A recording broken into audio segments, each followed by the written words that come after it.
रे सोमया पोखरे ले गोबार केहू ना बचाई जेकर धैले बाड़ी हाथ।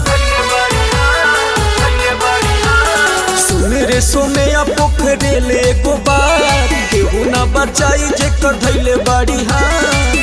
बुरा हाल कदी पब्लिक के जूता से मार के चप्पल से मार के लाते मुख कर के।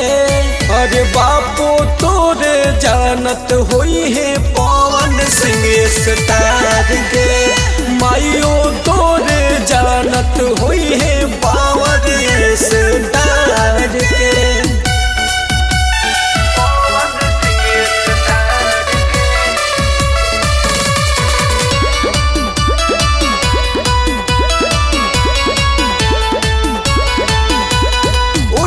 के गाना पे बनौले रही सिर रे जदि उ सनक है त तोड़ दी है सिर रे।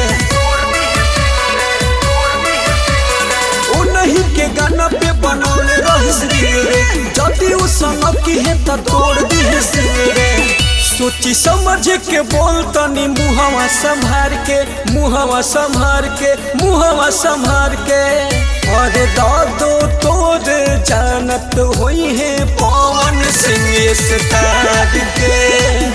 आज तोर जानत होई है पावर स्टार के।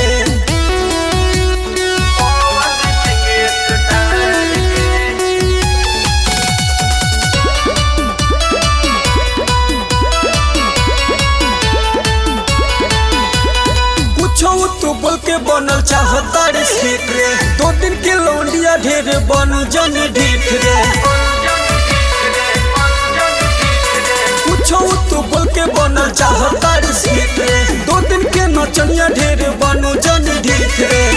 सूरज तू कहस रहनिया सुधार के रहनिया सुधार के रहनिया सुधार के। अरे पूरा नेपाल तोर जानत होई पवन सिंह स्टार के। पूरा नेपाल तोर जानत होई पावर स्टार के।